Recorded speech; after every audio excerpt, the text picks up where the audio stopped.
Sahabat Qur'an Marum yang terkasih, renungan kita pada hari Minggu tanggal 31 Mei 2020 akan disampaikan oleh Pastor Ferdinandus Suka, Imam Diosesan Keuskupan Sintang.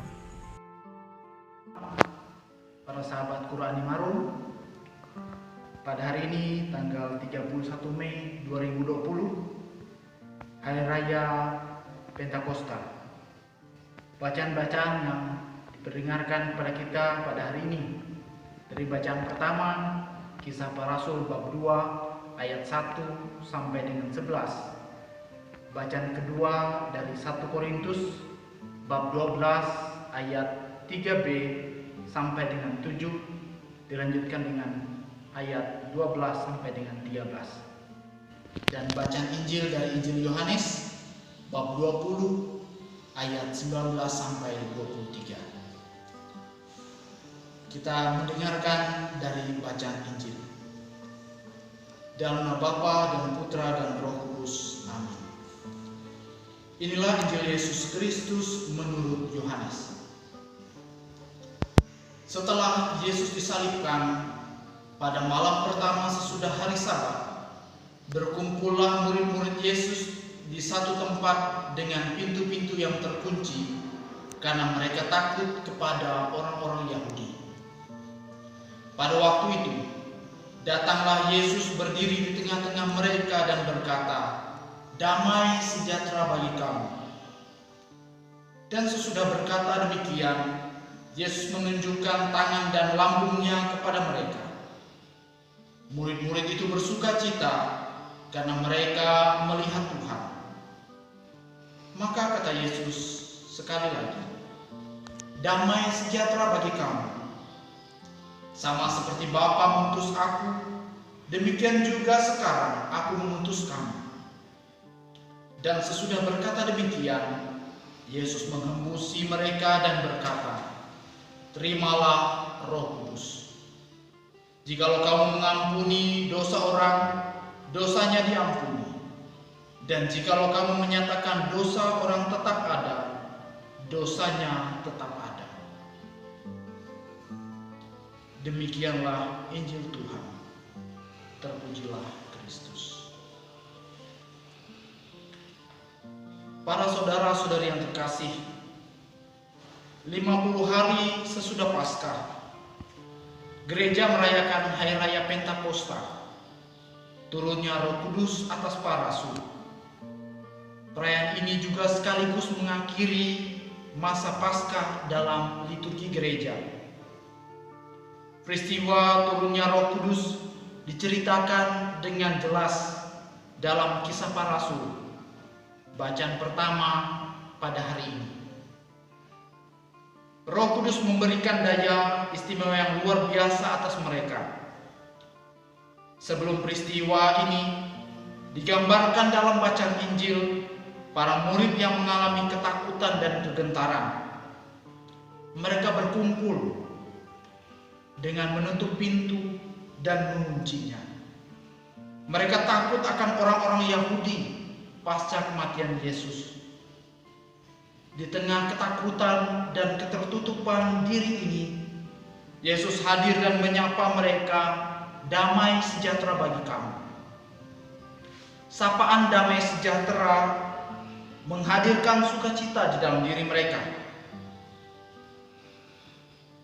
Mereka berjumpa dengan Yesus Sang Guru. Yesus tidak lagi mati, melainkan sudah hidup kembali. Namun Yesus tidak berhenti hanya memberikan damai sejahtera bagi para muridnya. Damai sejahtera Yesus hadirkan dengan Roh Kudus yang mengutus mereka. Damai sejahtera harus dimiliki oleh semua orang. Para saudara yang terkasih, peristiwa Pentakosta adalah rahmat istimewa bagi semua orang yang percaya kepada Yesus. Roh Kudus yang menghadirkan kedamaian dan sukacita membuat semua orang percaya berkumpul. Bahkan Roh Kudus menghancurkan sekat-sekat pintu yang terkunci, sehingga tidak ada lagi ketakutan, kecemasan, dan kegentaran. orang-orang lain di luar bangsa Yahudi mendengar para murid dan orang percaya berbicara dalam bahasanya. Mereka mendengar suara-suara kedamaian dan sukacita yang menyatukan di tengah perbedaan. Roh Kudus menjadikan kita satu tubuh yang tak terpisah satu sama lain. Satu organ yang saling berkaitan satu dengan yang lainnya. Tidak ada lagi Yahudi maupun Yunani, Buddha maupun orang merdeka. Saya beragama ini, kamu beragama itu. Saya suku ini dan kamu suku itu. Rahmat Roh Kudus memecahkan sekat-sekat sara.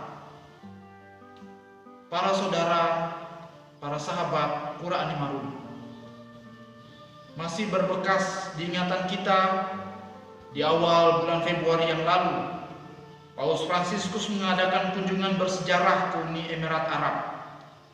Kunjungan ini bukan hanya sebuah seremoni kenegaraan. Ini adalah sebuah tonggak sejarah dialog antar agama dan membuka sekat-sekat pintu pada semangat toleransi. Perjumpaan ini menghasilkan sebuah dokumen Abu Dhabi yang menjadi peta jalan berharga untuk membangun perdamaian dan keharmonisan. Paus Fransiskus dalam kunjungannya menyerukan untuk menemukan kembali nilai-nilai perdamaian, keadilan dan kebaikan, keindahan, persaudaraan manusia, dan hidup berdampingan sebagai jangkar keselamatan bagi semua orang. Perdamaian menjadi jalan bagi semua orang untuk mendapatkan keselamatan. Dalam terang Roh Kudus, Paus menegaskan inti pokok iman kita, iman yang menyatukan dan tidak memecah belah, iman yang mendekatkan kendati beragam perbedaan, iman yang merekatkan di tengah deraan permusuhan dan kebencian. Para saudara-saudari yang terkasih, peristiwa Pentakosta yang istimewa pada hari ini bukan hanya sebuah kenangan dan perayaan liturgi semata. Roh Kudus yang tercurah atas para rasul adalah roh yang sama yang tercurah dalam diri gereja saat ini. Roh Kudus melimpahkan kedamaian dan sukacita di tengah rongrongan sikap intoleran, pembedaan dalam perbedaan. Kita didorong dan diutus untuk menghadirkan kebersatuan, bukan hanya bagi umat kita Katolik saja, tetapi bagi semua orang. Memupuk dan menghidupi iman menuju perdamaian dan keharmonisan. Membantu dan berkarya tanpa memandang pintu-pintu keagamaan dan kesukuan. Bahkan menembus ketertutupan diri untuk mewartakan kedamaian dan kesejahteraan. Para saudara yang terkasih, kita juga menyadari bahwa diri kita pribadi tentu tidak mampu mengupayakannya di seorang diri saja. Kita memohonkan Roh Kudus atas diri kita, menguatkan kita, dan bahkan memberanikan kita untuk membuka pintu diri dan mengupayakan jalan dialog dan kerjasama. Ketertutupan terkadang dimulai dari diri sendiri, sehingga kedamaian dan sukacita susah untuk dirasakan bagi semua orang. Kita memulai dari start diri kita sendiri, membuka damai bagi semua orang, berkomunikasi dengan orang-orang yang ada di lingkungan sekitar kita, menyapa, melawat yang sakit, dan juga dalam banyak-banyak berita-berita hoax yang bertebaran di mana-mana yang berusaha untuk memecah belah kita diajak untuk mampu melihat dengan hati yang jernih, dengan sungguh-sungguh. Kendati berita berseliweran di mana-mana, Kita juga diajak untuk melihat apakah ini benar atau ini hanya sebuah kebohongan yang dibangun untuk memecah belah kita. Bagi kita, bagi para saudara, bagi teman-teman Qurani Marum yang juga terlibat dalam dunia media sosial, yang terus mewarnai dengan konten-konten di dalam media sosialnya, kita pun diajak untuk mewarnai, mengisi konten-konten kita dengan sikap dan tutur bahasa yang positif. Para saudara-saudara yang terkasih, rahmat Roh Kudus yang menghadirkan kedamaian dan sukacita kiranya juga menjadi berita gembira bagi kehidupan kita. Damai sejahtera bagi kita semua. Amin.